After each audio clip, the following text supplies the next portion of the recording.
CRA and Economic Development Director. Director Edwards, do you have something you want to share with us? Good afternoon, Mayor and Commissioner. We have before you tonight the presentation for the CRA Economic Development Department, Community Redevelopment Agency, for those who are not familiar with that acronym. And basically a very clear and simplistic org chart. We're small but mighty, and we do great things over there, CRA Economic Development for the city. You have, of course, me and, of course, Irma Terry in our department. What do we do? Core functions. You won't go through every single one, but the things that you think of when you're thinking about economic development, we do that. Business recruitment, project coordination. Obviously, we have a contract with a very good, strong partner, our lead EDO, Economic Development Organization for the county, Team Volusia. Economic gardening, of course, making sure that our existing businesses are just as important as new industry and businesses for the area. Our strategic plan, monitoring that and refining that over time. Obviously, we are working with the other cities currently on a regional plan and implementing that plan to the benefit of our entire region. Also with the CRA, obviously we do with business and community resource events, highlighting, more recently the health fair and job fairs that we have hosted. And then of course, the CRA managing those trust fund dollars that are co-contributing of the city and the county funds to a trust fund, the tax increment financing. Community Development Block Grant Program, of course, those funds that are received via the county through HUD funding sources. Our top challenges and priorities certainly is relevant to where we are and where we are right now in our economy.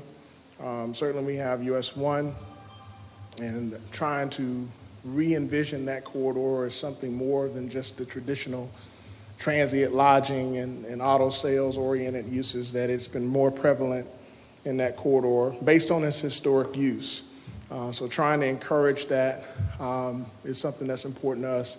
Obviously, enhancing our public infrastructure where we can through, CRA funds and outside funds through brownfield, obviously, grants that we administer. That is, we are the lead organization on those funds that are for all three cities that we're the lead on. And also looking at, can't stress enough, the diversification of our tax base. And of course, we come not only with challenges and priorities, but we come with solutions. Developing a corridor plan takes a lot of work, and we are working on trying to draft outline what that looks like, not only for US 1, but also for State Road 44, and I apologize it's not listed here. And also to implement the CRA grants.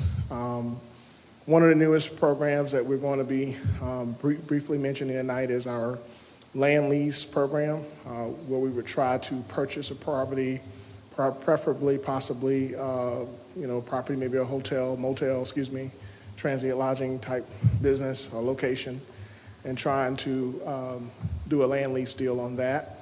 We want to focus more on trying to do business retention and expansion. One of the things that we believe, small businesses are integral to the economy. They're just as important as any other new business and new industry that we would bring in. We want to certainly see what we can do to continue to promote that. Another thing we want to do is make sure that we integrate more of a data dashboard to kind of highlight what our performance metrics are, what are we using to truly measure our success from an economic development standpoint. So you have before you the personnel trends. You can see from 2019 fiscal year 2020 all the way up to current adopted and the percentage change there for those respective areas. And you can see we've kept constant on the staffing side.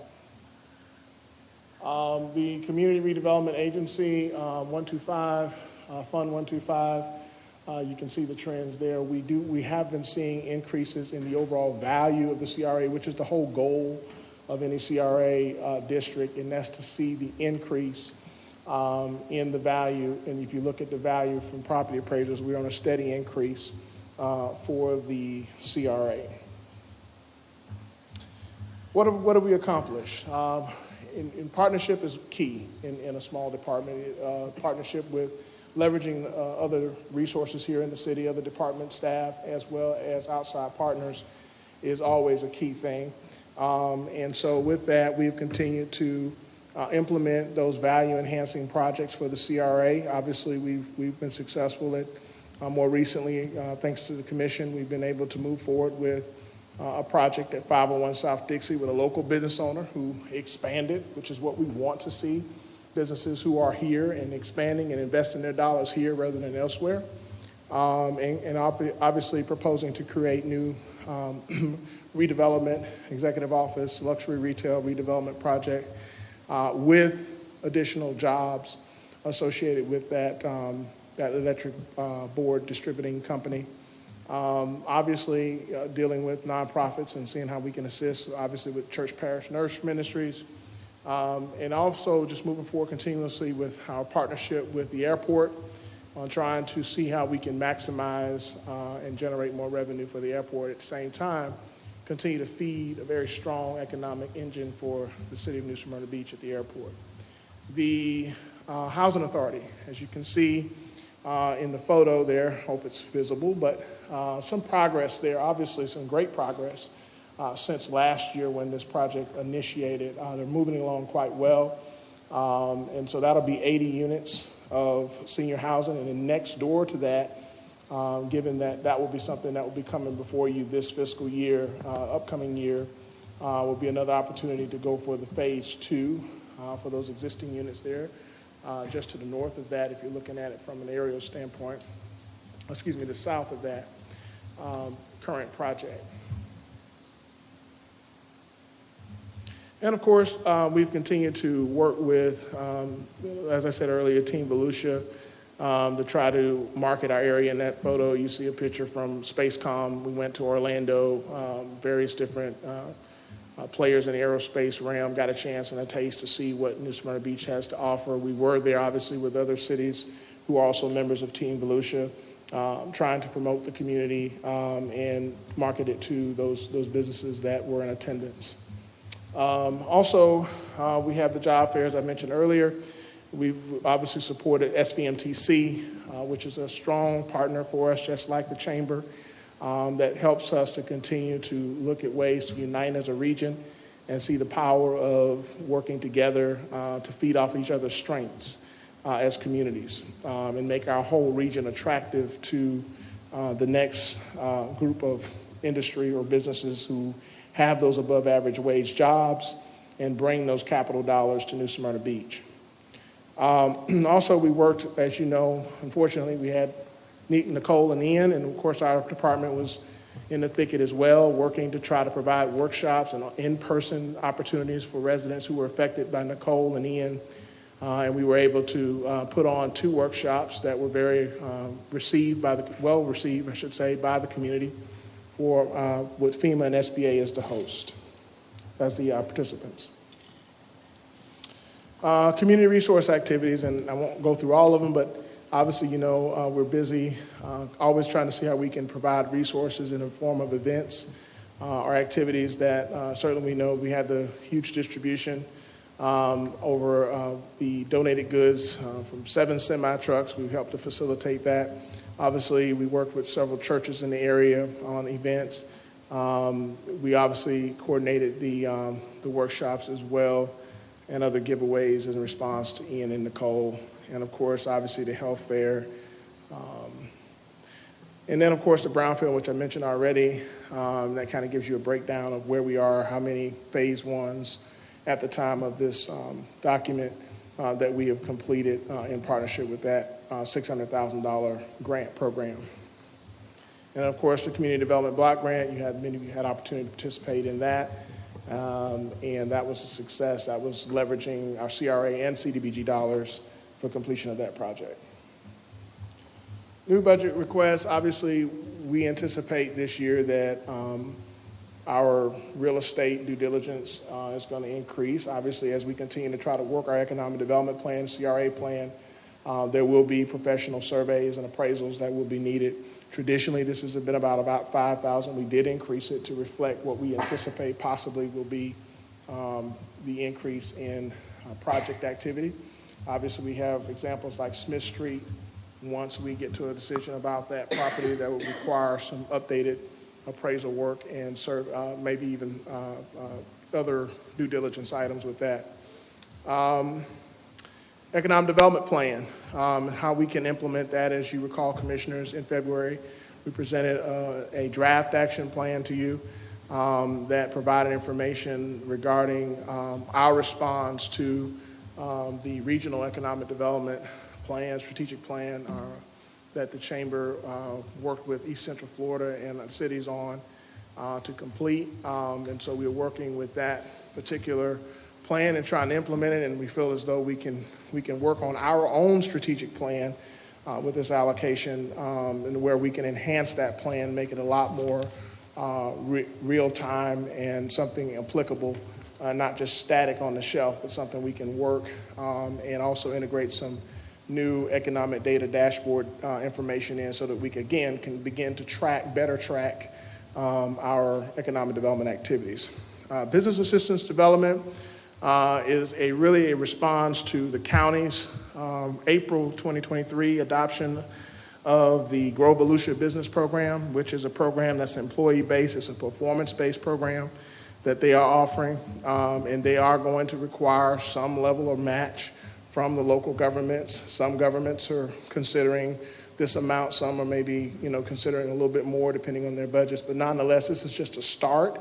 Since this is a program that's just getting off the ground in the sense of performance-based, this is a program where you'll have county investment, say $40,000, city investment $8,000, and it'll be over like a 5-year period. So it's more of a not a one-shot type allocation, but it's more so something that's spread out over a course of 5 years, maybe 10 years, depending on the situation with the number of jobs created, as well as those retained jobs, not just created, but retained over a period of time.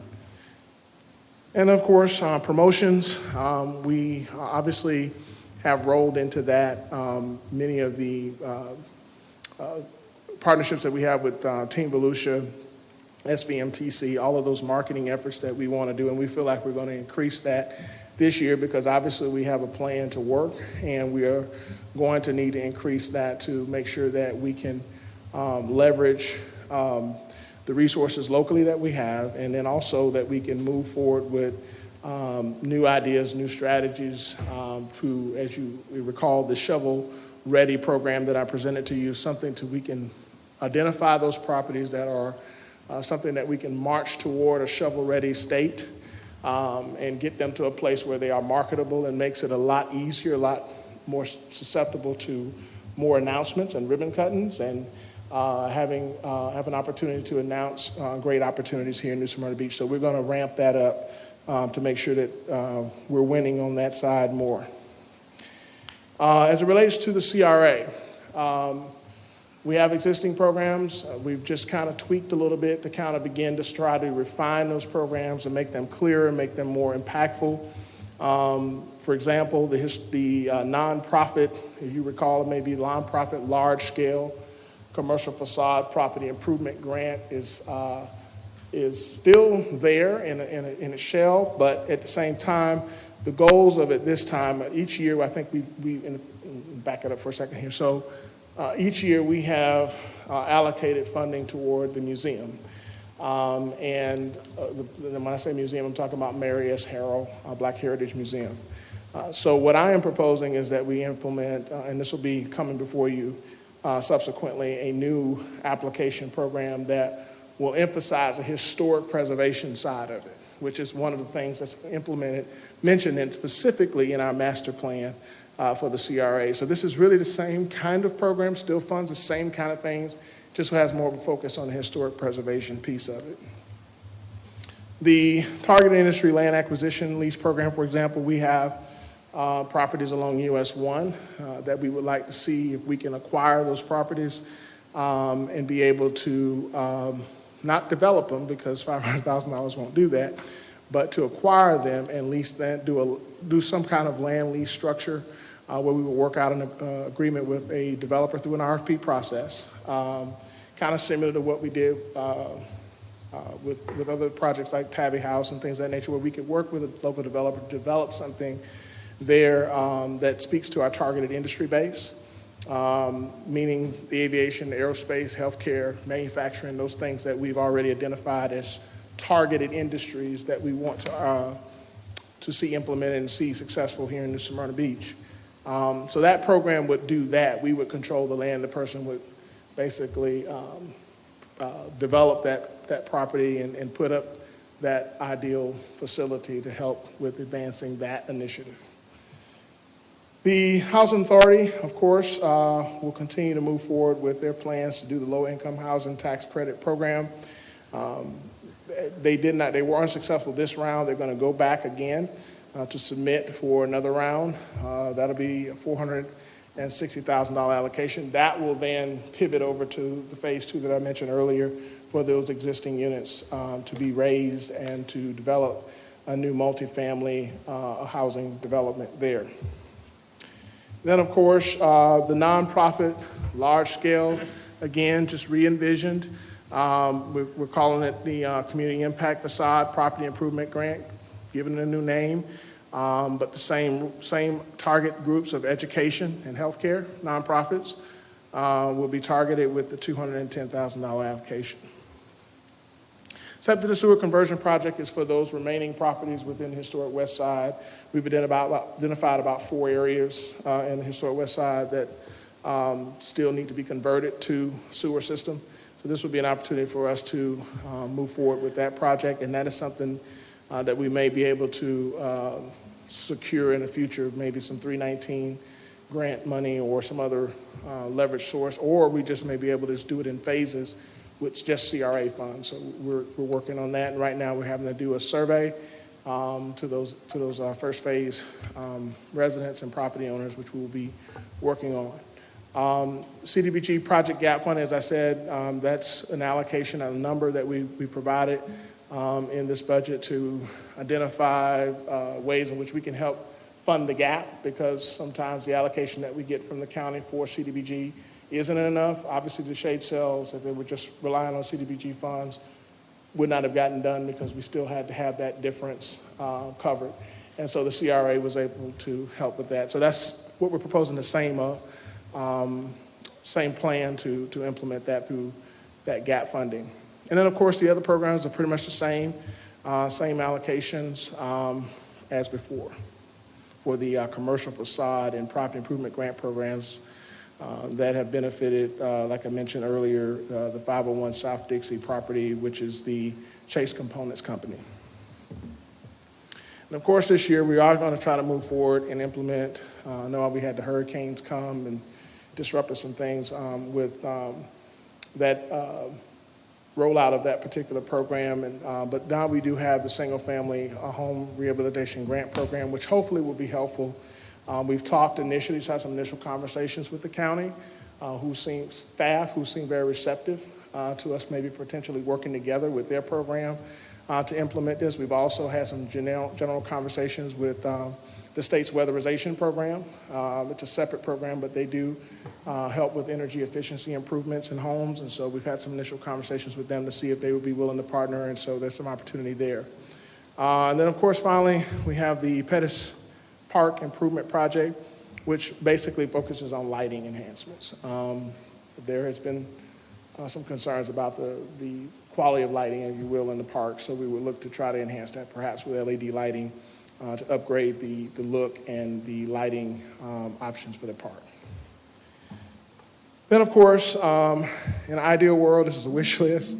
This is something we'd like to consider for, obviously we have the Stormwater Master Plan that is still in design mode, but it's something that obviously the community would like to see implemented, improvements with relative to stormwater. So that's something, ideally, the CRA hopefully could provide some kind of local funding to kind of help advance and expedite to try to start addressing some of those concerns for improvements in the as relative to stormwater. So, Mayor, Commissioners, that's my presentation. If you have any questions, I'm Anybody here to from any commissioner have a question for the director? Yes, Yes, ma'am. Commissioner Yeah. Martin? Just wondering if you could give us some examples of new business, retained business, Brownsfield actually cleaned, you know. Yeah, absolutely. Well, definitely, we have one here, particularly when you mentioned Brownfield, Commissioner, there is 300 North Orange Avenue here, the old, I guess it was like an auto shop kind of building. It's not used for that now, but that was one in particular project that we worked with and were able to assist with doing a phase one on. Wait, have they been cleaned yet? So has it been Yes. reclaimed? I'm sorry? It's been reclaimed and ready for, it's been cleaned up? The assessment's been done. I think there was an underground storage tank that still needs to be removed for that particular site. I'm not mistaken on that one. But for the most part, they did go through phase one. I know that they're in the phase two. How many as more well. phases are there? It is based on application. We still we still have dollars available, but it's based right now based on the numbers that you saw. That's what we have to date. But again, it's based on application. We are promoting this actively to the community to say, hey, these dollars are available if you want to save on your due diligence for environmental site assessment. So that is something that we're working with. Another example is the property that is actually listed up on Canal Street, the two-story building next to the chamber. That was one that was a Brownfield grant program. We did an asbestos assessment on that one. So that's another example of a project that's actively being marketed for lease. And So, yeah, I was just looking at the difference between assessment and completion, you know, Well, ready to go. Well, that's part of the initial due diligence period, as you know, when you start talking about environmental site assessments. So they may not immediately end up in an actual project, but that's something that will help them market that site or that particular property for lease or sale. Understood, when the cleanup's completed. Yes. Right. Yes. How about examples of new or retained businesses? Absolutely. Well, we do have, in particular, Bahio is one of our shining examples out there on Tionia. That's a recruitment project that we had. They are sunglass manufacturing company, very green-friendly company that initially I think has now put about $9 million in with over 20 jobs that they have there. That's one example of that. Of course, we had Wire 3 that came into our community that did not set up an office here, but they invested a sizable amount of money that they didn't want to necessarily disclose all of, but about 60-something jobs there. Some of Those, I which, assume, are temporary jobs. those are full-time jobs, and then for whatever was worth, some of them may have moved on, but yes. By the way, do you happen to know, because this has come up a lot recently, and do you happen to know who's responsible for monitoring the sites where Wire 3 works? That's a good question, Commissioner. I think that is something. I thought they had a quality control person on staff. No, but what I mean is who in the Oh, you mean city at or the city? Utilities Commission? I just don't know, and I thought Well, you might. based on how their infrastructure is rolled out, there are sharing. I believe there's like some of the poles that they're sharing with some of their particular equipment. So they are having to work with the utilities and telecommunications companies with the rollout of their infrastructure. Thank you. Yeah.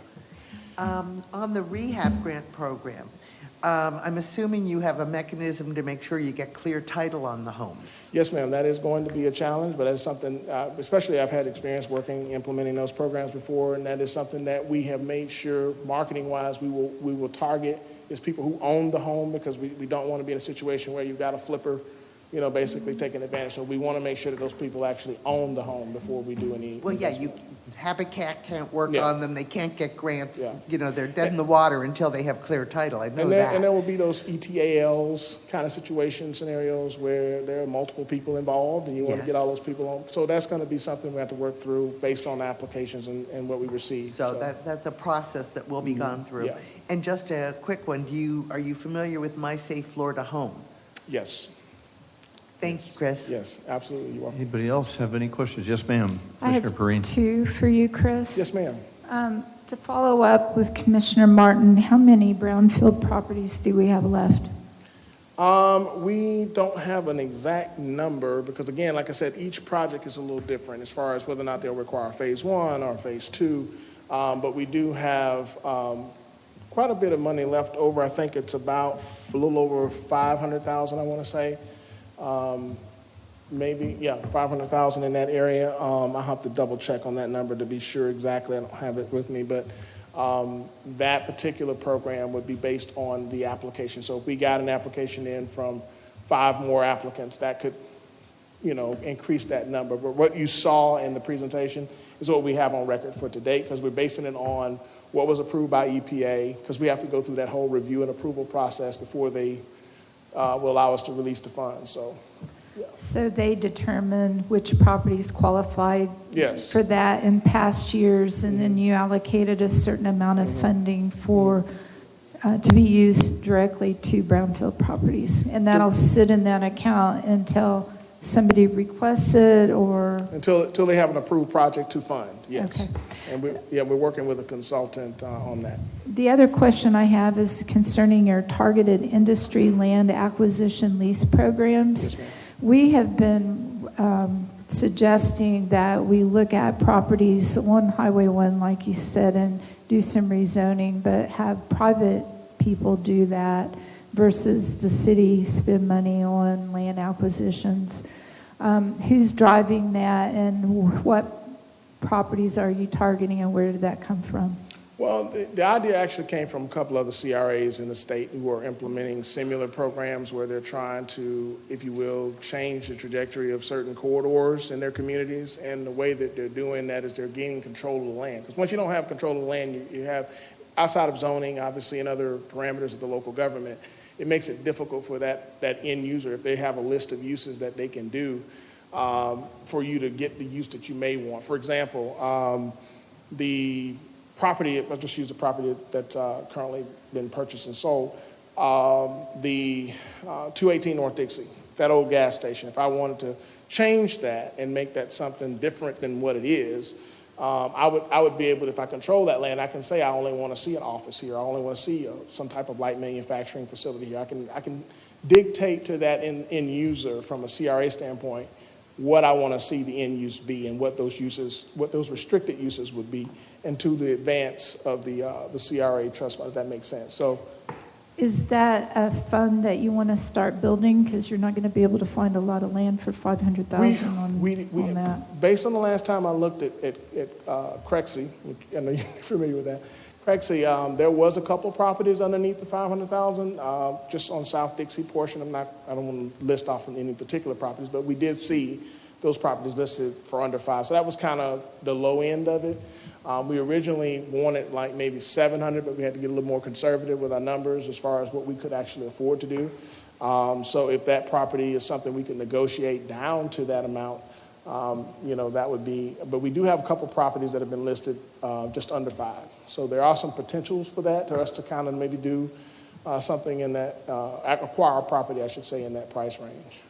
So when it comes down to looking at prioritizing 500,000 there, or getting the stormwater on the west side fixed, allocating, looks like you need $1 million by 2026 for that.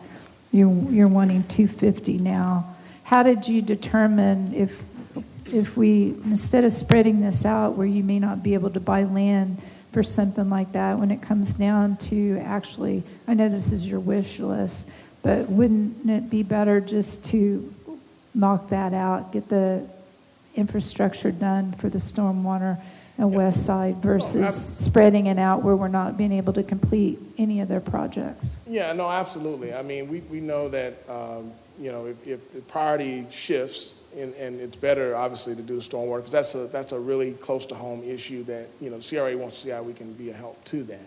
So, yeah, we could reallocate that. Maybe the land acquisition becomes a wish list, program once we are at a more mature level with our CRA as far as trust funds. So that's something we could always consider now. I don't want to mention anything about bond financing and all that stuff like that, but that's something that's another option that we could leverage. So That was my next question with that. With those two things that jumped out at me, was the west side stormwater. We already know, we've been working on that for as a whole with the city. And then this targeted land acquisition, would there be grant money available for that statewide or nationally? Well, we haven't explored that particularly, Commissioner. That's a good question.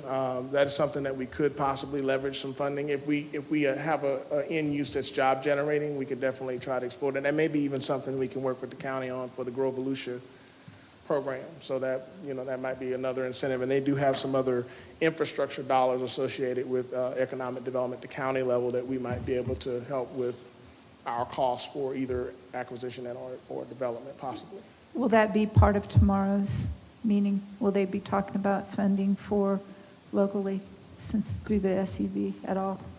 They more than likely in that meeting be bringing up some of the infrastructure ideas and some of the costs and actually some examples of some projects in other communities with, of how that worked and played out.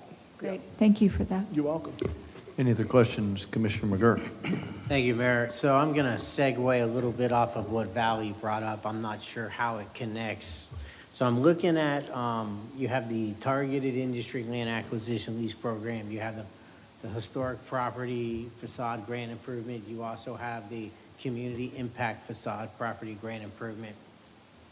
So my first comment is, if this has anything to do with trying to take US 1 and revitalize it and take the old problem properties, which is what the way we got the CRA enacted was using US 1 as the example.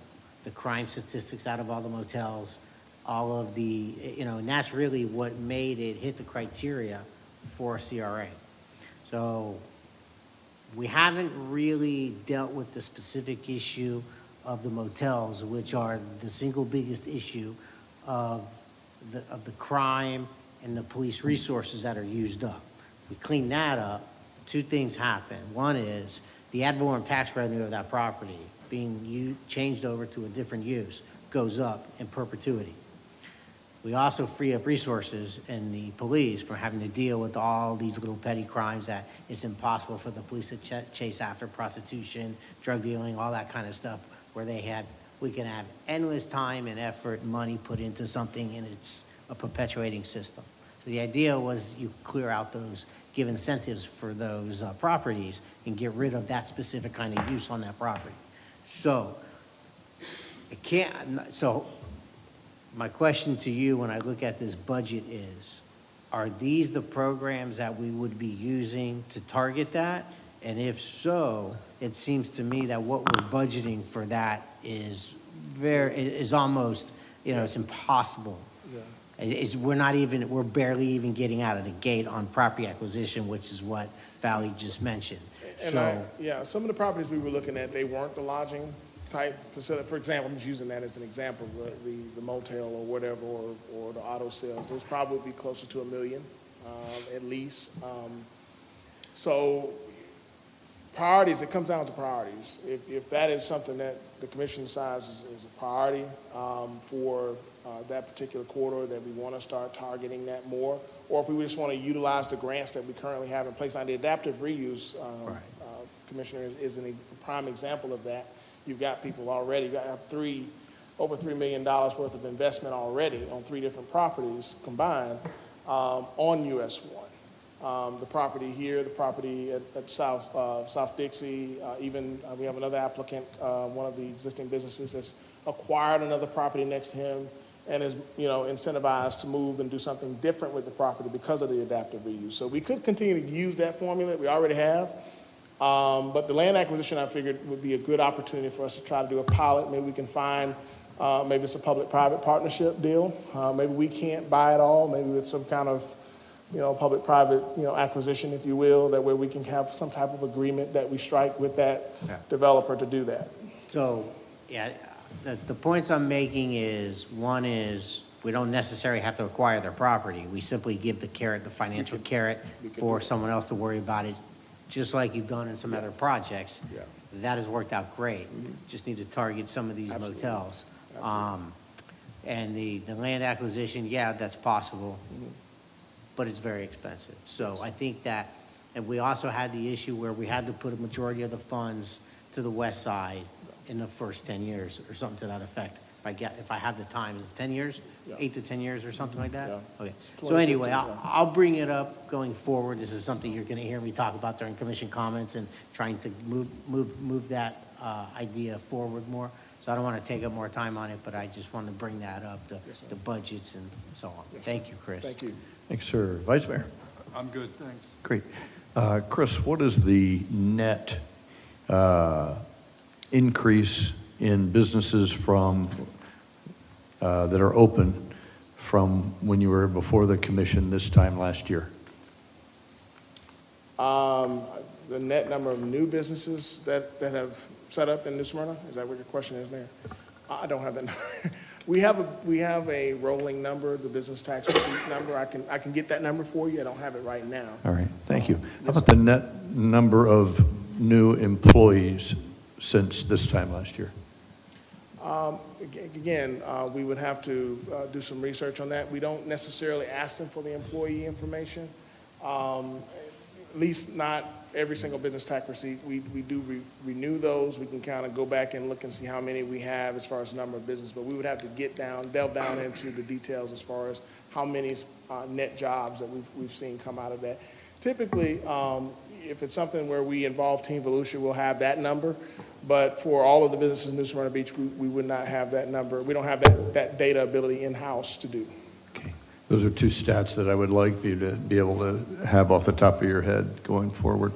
I ask this question because I've read recently, and even at a Team Volusia or somewhere, that our city is the only city in Volusia County that is decreasing in number of businesses, whereas every other city is increasing in number of businesses. And that concerns me. Anything else from anybody else on the dais? Mr. City Manager, any comments, sir? No, thank you. Okay, thank you so much, Chris. Appreciate your presentation. And now we will hear a presentation on the IT department from our Finance Director, Natalia Eckcroft.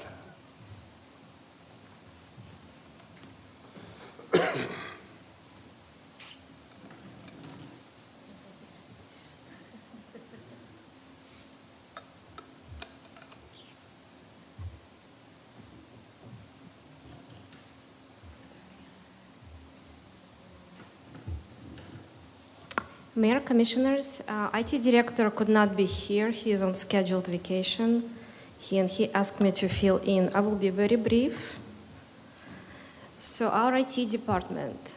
Our IT department has 6 full-time positions and 1 part-time admin specialist, which it makes 6.5. So not too many people for everything they have to do. So this chart shows operating budget comparison. As you see, 4 years as we have done it over our series of budget workshops.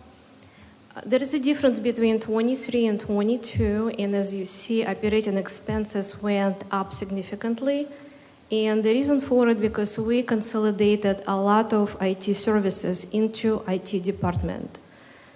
And services examples are our internet, Munis, our financial system maintenance, cloud services, Office 365. So basically, city-wide services, we put them all in IT department because IT department knows better how all these agreements work, and it really works for the best because that's how it really should have been done. So new request for 2024. So IT Director is requesting Tyler Cybersecurity Comprehensive Preparedness Plan, $50,000, Assessment Software, $6,000, and IT Security Analyst with compensation of $75,000. So IT Security Analyst, it's really becoming, it's a critical role now. We continually hear from news from everywhere about ransomware attacks, and it's really becoming an issue. Also, Florida House Bill 7055 requires us to do a lot of work and it will become effective. We have to comply with everything January 1st, 2024. So that Amanda, you know, what that analyst is expected to do, and you see the list, it's very comprehensive. So basically that person will be responsible for developing our security policy, comply with Bill 7055, continue implementing cybersecurity framework, do network risk assessments, remediations. So basically everything that is cybersecurity covers, it will be covered by that person. And there is a little bit information about Cybersecurity House Bill. So it requires state and local government agencies to report high-severity security incidents. Bill requires local governments to adopt all the standards, basically to protect our data, information technology, and basically to be in compliance.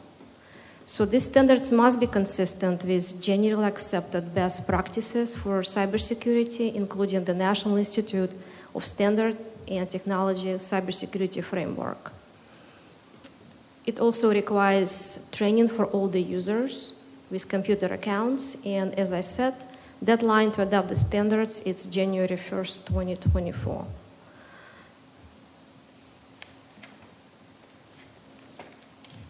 And that would be the last slide. So IT director really Thank you, made Natalia. presentation, Are there- 6 slides. Very good. Any questions from any commissioner to start? No, Commissioner I was Martin? just going to say, I'm guessing it's Thomas to whom we should be addressing the questions. I don't want to put Natalia on the spot. Thank you, I Natalia. may try. Yeah, we had this scheduled, remember the last time we ran long, and so he had planned to present that time when we were Yeah, available. it was and last, This is yeah. unfortunate. He was ready for you. But if you have any specific questions, Commissioner, if you would just send them to me and I will make sure that Yeah. you will respond to you. I have one that you could probably easily answer. IT and finance, huge. We wouldn't function without you guys, so thank you for doing this. Yeah, thank you. Mine's just a quick question. I was looking at the head counts, and I noticed, not last year, but year before, you actually increased the same department by 1 head count. What was that also for an IT security analyst, or do you know what that particular position was for?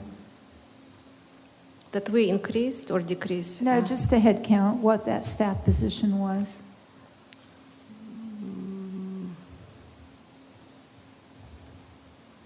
I know we had 7 people in fiscal 22 and 6.5 in 23. I'm not sure I understand the question, to be I honest. think the I'm administrative, I looking- think the administrative assistant, the one that it was added last year. They didn't Yeah, have one it before. went from 5.5 to 6.5. Yeah. And From 5.5. the reason why I'm asking is if the areas that we're growing the most in for the city. I know IT's huge, but I was just trying to figure out where the growth is other than the security analyst. That's why we're asking security analysts, because right now they basically share the role among themselves, but they just cannot really do it any longer. Because again, standards are increasing and requires more work. Is trending growing in that same area Yeah. every year? Mhm, Is that what's exactly. happening? Yeah. And I would say really most of our departments could use more people, which we're kind of continually going through all the budget workshops with you. In relationship to the whole city growing, you're going to see Mhm. needs in IT, obviously. Absolutely. Just And, like finance. yeah. In our IT, I guess it will be okay coming from me. Our IT department is providing excellent customer service. They really are. Help desk, and we work with them really well. And they most of the time very overwhelmed, I will be honest. It's always something happens somewhere. Thank you. Commissioner Hartman? Natalia, do you know if the 75,000 is salary and benefits or just salary? Yes, it includes benefits. Okay. Right now, when we provide you information, we're trying to provide you compensation plus benefits. Okay, thank you. Commissioner McGurk, anything from you, sir? No questions, thank you. So, Natalia, not fair for you, but for you and for Khalid and eventually Thomas, just looking at the rate of growth from 2019 to 2023, the total budget has doubled. Help me. We have a lot. And I agree, the Chick-fil-A department here that does superlative work stands on their merit. I got that. But still, I'm fiscally responsible, I want to be reasonable. Help me understand the double budget in 2.5 years. So as And you may not be able to, but I just, Yeah. I logged that as a question. And you're Madam Finance, so you probably have an indication of what this is. So as you see, for personnel expenses, in 2021, we had only 5.5 positions, and we increased to 7. So that explains that budget. So it's not So in we had operations? a lot- huh? Not in operations, it's in In operation, personnel. the biggest increase in operation, as you see, it's 61%. And as I said, because we consolidated a lot of IT services into IT department. If before they were sort of spread among departments, that's why we increased it. That's So why you see It was a increase. centralization. Yes. Every department had an IT number in their budget, and that has now been Exactly. centralized. Because it really helps IT director. It's good for, even from budget perspective. Our phone services, every got centralized, yeah. Perfect, makes total sense. Any other questions? Final comments, sir? No, I just want to make sure that, as I mentioned to you during briefings to all of you, that we will have a mini budget workshop on the 22nd to discuss personnel, capital equipment, and capital projects. So you will see all the personnel requests. This is one of them. Obviously, this one is an important one because of the standard that we will be adopting. A lot of the cities have adopted this already. So we've been working on this for some time. And if you recall, there was some ARPA funds that were assigned to cybersecurity from last year. So, but I just want to make sure that this is not the final, but hopefully on the 22nd we could finalize it. So, thank you. Yep, thank you very much. Just one additional comment. There's in the name of standardization, there seems to be a wide variety of presentation techniques, and some of them are brag sheets, here's what we've done, some of them say, here's what we did in the past, and some of them say, here's what we're looking to do in the future. Is there any interest on your part to have a standard? You must have these elements in the presentation. Anything else you can do, you're limited to a couple pages. But we could compare an apple to an apple to an apple rather than have the wide variety. Couldn't agree with you anymore on that. This is what we were trying to do this year. Right, right. And some of them have deviated from that, but I'll assure you, the next budgets, it will be different. It was Thank you, always sir. sort of like freestyle. So we allow our directors to tell you what they want to talk about to our commission, but we can make it more standard. Just my penchant for being able to compare Department X, Y, and Z. Yeah. Thank you. Any other comments? Any comments? General. Thank you, Natalia. Appreciate that. Sure. Thank you. Are there any comments regarding anything we've heard today? Any final comments from any committee? No further business to discuss at this session. We are adjourned.